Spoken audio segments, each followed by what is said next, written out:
What's up, guys? It's TechnoViking23 coming to you today with a little bit of Destiny commentary. Today was Bungie's reveal stream for the Court of Oryx. They revealed that at 2 o'clock Eastern on Twitch, and they had Deej, of course, as usual. He was accompanied by Urk and Ben Womack, a couple of developers and designers of the Court of Oryx.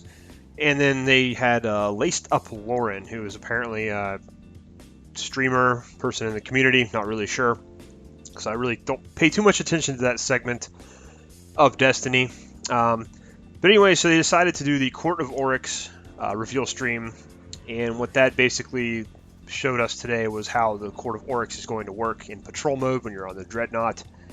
And the one thing they did go over, which I'm sure is the only thing anybody really cared about, was they finally showed the sword that you can now get. There are going to be different swords you can get in the game. This one was an exotic sword. It looked pretty cool. It kind of works like the sword of Crota. You get heavy ammo for it and get to just run around and smash enemies and deflect certain kinds of damage with it. So that looked pretty cool, and everybody in chat was just going foaming at the mouth over the sword. So I think that's really all anyone really cared about. So the stream was kind of short. It was only about 45 minutes or so.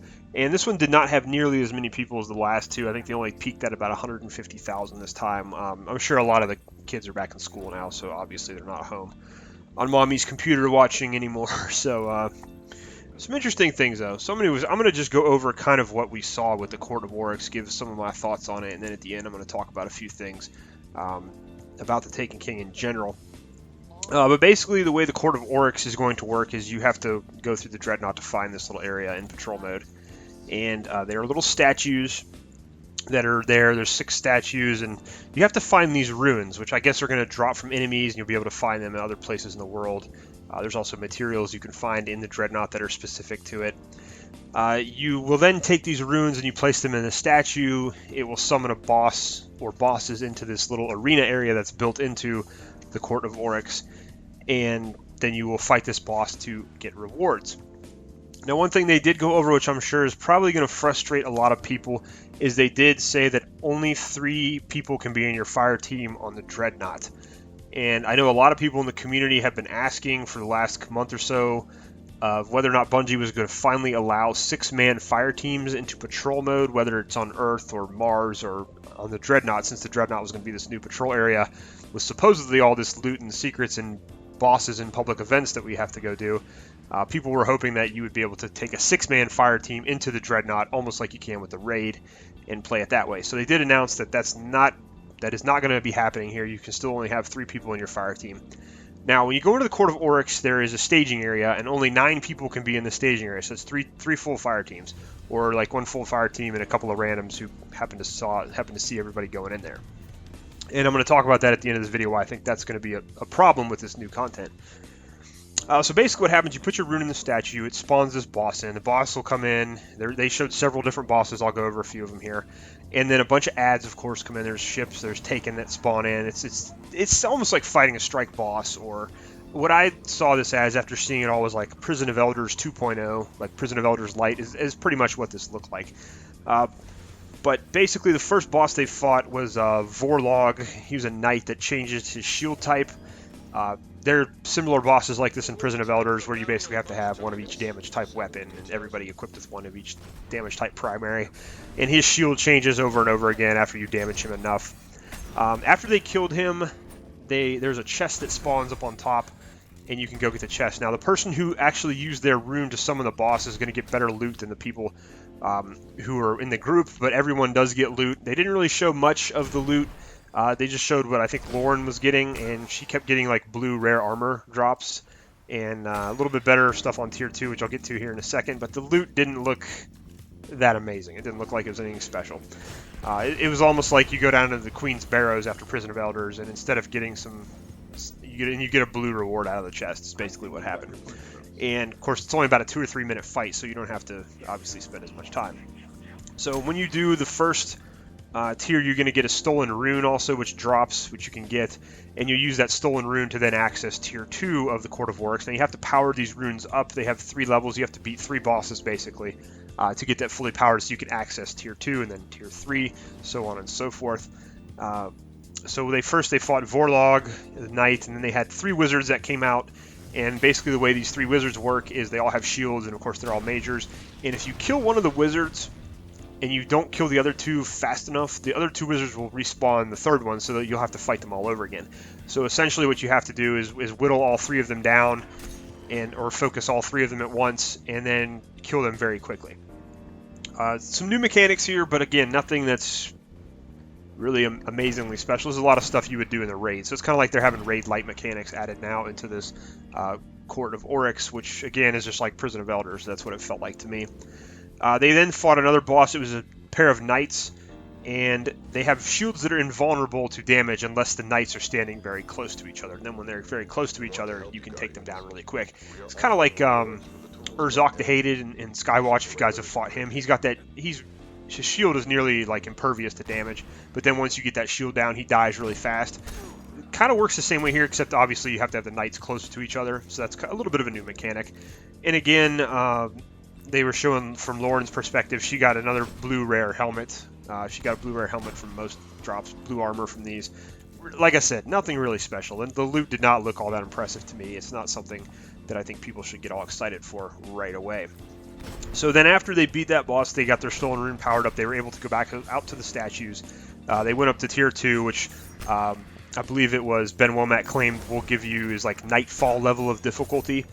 And instead of fighting one group of bosses or one boss, you have to fight 2 bosses that are from the tier 1.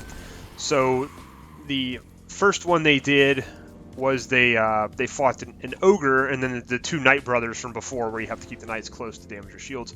The ogre can only be damaged by exploding thrall splash damage. So there's going to be a bunch of adds coming in. You're going to have to kite the ogre over to these exploding thralls, kill the exploding thralls close to the ogre, and they will damage you. That's kind of a neat, I like that. It's kind of a neat little mechanic they added there. But it also did look pretty difficult. And the main issue, again, is not the difficulty from the bosses. It's that Bungie is artificially adding in this difficulty by just spamming adds. It's really annoying. And it's kind of funny because the people playing, again, I'm going to say this, Bungie does these streams, they don't really get the best people to play the game, and they just die constantly, and they don't really show off the content very well. That's one problem I've had with these streams, and I'll mention that when I get to the end here. But so basically, they got through there, and they did manage to beat the tier 2. It looked kind of scripted at the end because they literally beat the guy with like 2 seconds left on the clock to make it seem like it was all tense and exciting. It was really, really funny. There was also another boss they hinted at, which is a Centurion, a Cabal Centurion, who only takes damage when his adds are killed, which is very interesting. So you basically have to kill all the adds and then focus fire on him before a new group of adds comes in. And that was the last bit of the fight that they did. So that was kind of more of an annoying strike component there, where you have to just constantly kill adds. We can't seem to get away from this killing adds thing with this game. Instead of giving us interesting bosses to fight where we can focus on the boss, it's always about killing the swarms of adds that come in. So that still has not changed. Now the tier 2 Nightfall level, which they said it was Nightfall level damage and Nightfall level difficulty, they did open the chest, and Lauren got a blue ghost, like a new ghost, and then a relic piece for her character. And they were both rare quality. There were no legendaries dropping from this. Now they claim there's tier 3, which is going to be after you do 3 of the tier 2, you can access the tier 3, which is then going to have like raid level bosses, is what they were saying. But they didn't show that off because they said they wanted to keep that a secret, obviously, until Taken King comes out. They didn't want to give everything away. I'm guessing you can get legendary and exotic rewards, hopefully, from that raid boss level, because from what I saw of the first 2 levels of this, the rewards were kind of They just, I don't know, they're not enticing enough to really make me want to play this content, especially since, to me, this just appeared to be like Prison of Elders 2.0. It didn't seem like anything new ideas-wise. I mean, you've got Prison of Elders with bosses that have similar mechanics already to a lot of this. So it's nice that it's in a patrol mode, maybe. I guess that's something a lot of people will say is cool, but I honestly think that's going to be a bit more of an issue than anything else, and that's what I'm going to get into here towards the end when I talk about some of the things that I think they're going to have difficulty with. Now, one thing they did announce was, if you did not watch the Twitch stream, apparently you will not be able to see this on the YouTube version of it or whatever they rehash, but they showed away a new exclusive Twitch trailer for Taken King. It looked pretty much like the other trailers, nothing spectacular there. And then Luke Smith came on at the end, did a little bit of an interview with him, and he showed some clips from the raid. It looked like just a raid trailer they made up for the Taken King raid, which I'm sure they'll release here in a few days. They did say the raid release date will be September 18th, only 3 days after Taken King comes out, so everyone that's been screaming and crying about the raid not releasing right away with the Taken King expansion can kind of calm down about that now, because you're only going to have to wait a couple days. After the game comes out, they'll give you some time to actually level up and get some of your gear in order before you take on the raid. So that was pretty much the extent of the stream. It was a very quick stream, kind of a boring stream, like I said. Didn't really get into too much. They just showed a lot of it. It was like last week where they demonstrated the strike.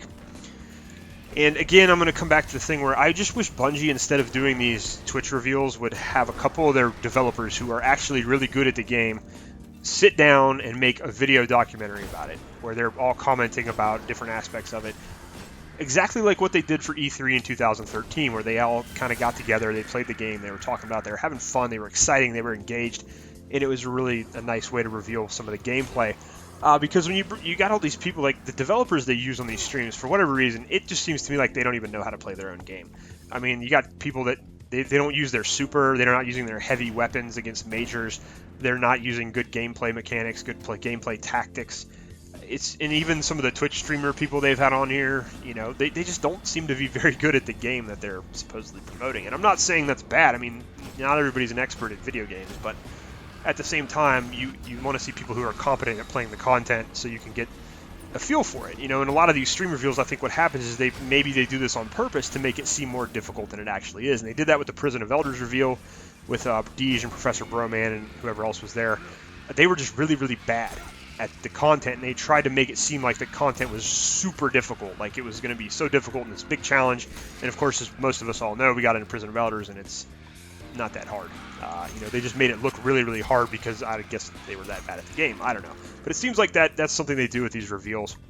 And like I said, rather than pulling these so-called community leaders from Twitch and these different Twitch personalities, just give us a competent-looking video documentary about what you're doing with the gameplay and everything like that, and give us some more developer commentary.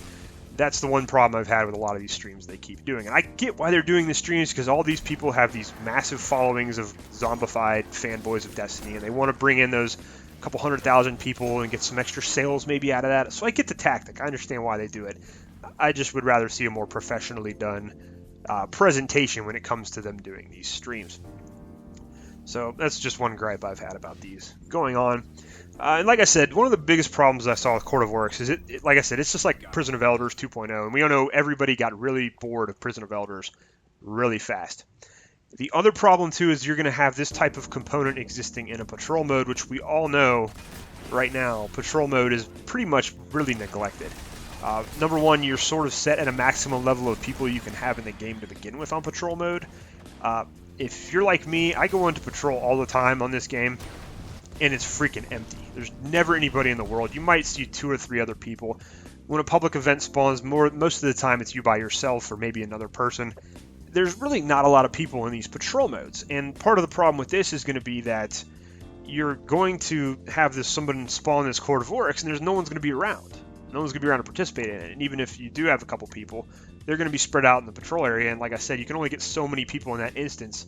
It's not like everybody's going to know what's going on and be able to be there. So I don't really think the participation is going to be that high with this. And also, I'm thinking when you get to the tier 2 and the tier 3, when you're fighting the much harder bosses, it's going to be easy to get frustrated because they kept dying over and over in the stream. It's pretty funny. So I'm imagining people are going to have a problem running some of this content, even with just a 3-man fire team. And eventually, if people are going to get frustrated, and they're not going to do it. They're not going to participate in it because there's not going to be enough people in the area to kind of support this. And also, unless the rewards are going to get significantly better, that's going to be another problem, I think, where people just are not going to be encouraged to play this. And I see the same thing happening with this that happened with Prison of Elders, where basically after about 2 or 3 weeks, everybody just got really bored of it. They'd seen everything there was to see. They saw that the loot wasn't that good and wasn't worth playing. And they're going to get bored of it and stop playing.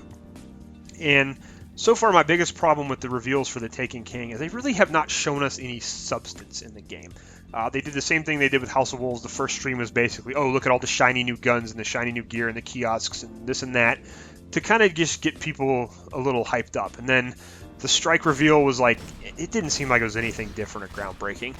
The Court of Oryx reveal today, like I said, to me it felt a lot like Prison of Elders again. It didn't seem like anything groundbreaking or amazing. And it's, to me, is nothing that's going to get me hyped up to where I'm a person who, like you guys obviously know, I'm on the fence about Taken King. I'm probably not, as from what I've seen so far, I'm not going to get Taken King. It just doesn't seem worth it right now. And they haven't shown me anything to kind of get me off of the fence and get back in their corner. Like, oh, I want to play Taken King. Bungie looks like they're doing so many cool things with Destiny now and finally getting Destiny right. I just don't see it yet. My main concern, this is what I was hoping to see in these reveal streams, and of course I'm very disappointed because we didn't get to see any of it from the 3 streams that they did. You know, Bungie's talked about how they are going to improve the narrative, they're going to improve the story, they're going to improve character development. These are the things that I personally, as a gamer, care about in my stories. I'm a huge Mass Effect fan, a huge Halo fan, Castlevania, all these different games that have characters and story and massive lore behind them. And I really was hoping that these reveal streams would kind of show me that they're finally putting into Destiny what is so glaringly lacking from this game. That's the story and character development.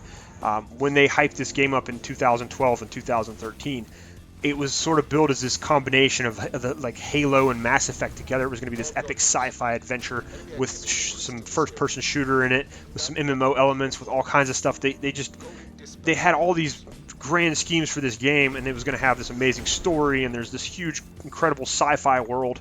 And that is actually in the game. There is this amazing sci-fi world out there. You can go to Mars and Earth and all over the place and explore the galaxy. But there's just nothing to do in that world in the game. And there's no character development. There's no story development within the game. And that's what I want to see that they're actually going to be putting in the game. That's what I was hoping to see in these reveal streams. I wanted to see the new Ghost. I wanted to see how you can go and scan different items in different areas, because I want to know, is that just in certain areas of the game, or can we do that in patrol mode and go everywhere and scan all kinds of cool stuff and learn all kinds of cool new facts about the enemies and the areas and the Golden Age and all this other stuff. This is the stuff I want to know. I want to know what kind of story improvements are being made. What kind of narrative is being added? How are they developing characters? Because there's really no character development in this. The only character in this game that I even care about or think is cool is Varix. And that's just because Varix has got some like cool one-liners, and he's one of the few characters that actually seems to have a personality in this game.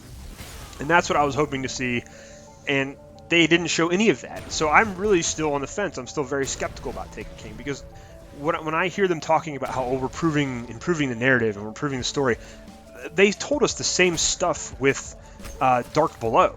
After Destiny had been out for 3 months, they said, we've heard you guys complaining, we know you guys think the story sucks, we know that there's no story in the game, all that's being fixed with Dark Below. We're doing these awesome quests and this narrative changes and all this other cool stuff with Eris. And of course Dark Below came out and it was like, you guys didn't fix anything. You know, it's the same old crap all over again. So I'm still kind of concerned that's what's going to happen with Taken King.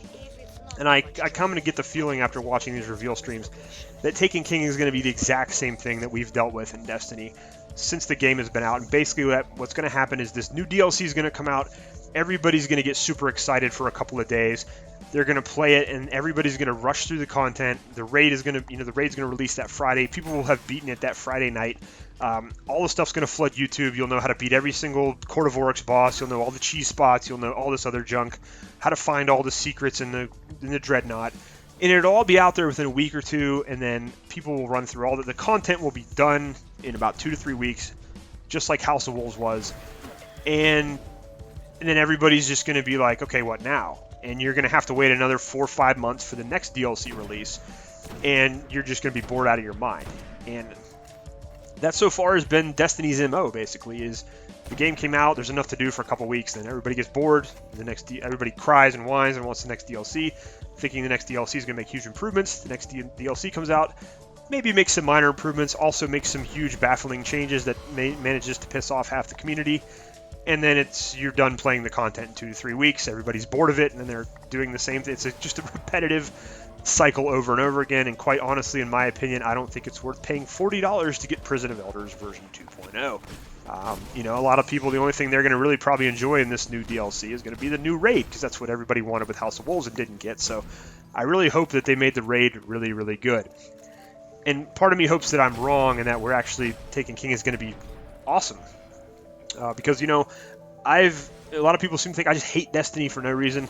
I actually really wanted to enjoy Destiny. I was a huge Destiny on the hype train when it was announced in 2012, based on Bungie's track record. They were one of the few companies left that I still thought I could trust to pre-order a game and trust them with a game, just based on their history. You know, I go all the way back to Marathon with Bungie, and they were an amazing company, incredible company, made incredible games for over a decade. But I think now the problem is there's so many younger fans who just really don't know any better and just really don't care, quite honestly, about the kind of content and quality they get. Because if you're like me, and I've talked to a lot of Destiny people who play the game, who are kind of in a similar mindset, and if you're someone like me who grew up playing the Halo games, you played Halo for over a decade, had some really awesome adventures, and Halo did an amazing job capturing the action, the shooter aspects, but while at the same time making sure there was plenty of story, lore, and character development in the actual game. There are characters that you care about in Halo, that you get to know, that you enjoy talking to and seeing in the cutscenes and things, and you grow attached to, or you grow to hate, and that's the mark of good character development. If there's characters you love and you hate, and you're on the fence about, it's just like watching a good movie or a good TV show or a drama, And Bungie did an amazing job with the Halo games with this. Even 343's managed to do a pretty good job with the Halo games with this. And, seeing the new Halo 5 trailer that recently came out, that looked freaking awesome. I'll talk about that in another video some other time. But that's the thing. When you go from something like that you're used to with Bungie, and then you get what came out with Destiny, after it was hyped up as being this massive, like I said, sci-fi RPG shooter, like they didn't know what it was really, honestly, but it was going to be this awesome sci-fi universe adventure thing, and it's just this bland game where you just go around and shoot aliens in the face. There's really not a whole lot of exposition or narrative or anything in that. And that's why I'm so critical of this game, because I still feel we're lacking that huge part of it. But the problem, I think, is there's just so many fans of Destiny who just really don't care about that stuff. They just they can only get together with their friends after school and shoot aliens in the face for 4 hours, and they don't care about a lot of the stuff that makes the game really good. So, that's one of my viewpoints where I come from, where I'm so very critical of this game, and why I think, because this game could be amazing. This could be one of the most amazing games of all time if they would just simply give it a little bit of love in certain areas. And so far, from what I've seen in the Taken King reveal trailers and Twitch streams, I still don't see it. Like I said, I want to know about the narrative. I want to know about the ghost scanning stuff. I want to know about the cool story elements they're putting in the game. And they didn't show us any of that in the last 3 Twitch reveals. So I'm still firmly on the fence. Like I said in my other 2 videos I did about their stream reveals, I still see no reason to pre-order Taken King. I see no reason that Taken King is going to be any different than any expansion we've seen in Destiny so far, where you play it for 2 to 3 weeks and then you're bored out of your mind and you're out of content to play. And then you've got to wait another 4 to 5 months to spend more money to get more content in this game. I still go back to when the game was about to release in 2014, and Bungie was given an interview right before the release of Destiny, talked about all the free content they're going to be putting in the game, sometimes daily, sometimes weekly. They'd be giving us all kinds of fun free events to do, like the Queen's Wrath, which of course was a disaster, but they were wanting to do stuff like that all the time with this game, and at some point something happened where they abandoned that. They don't upload free content, they don't add anything fun to do in the game for free. So they just really don't do a great job of supporting the game between DLCs in terms of giving us more to enjoy and more content to experience. But I unfortunately don't see this changing in the future.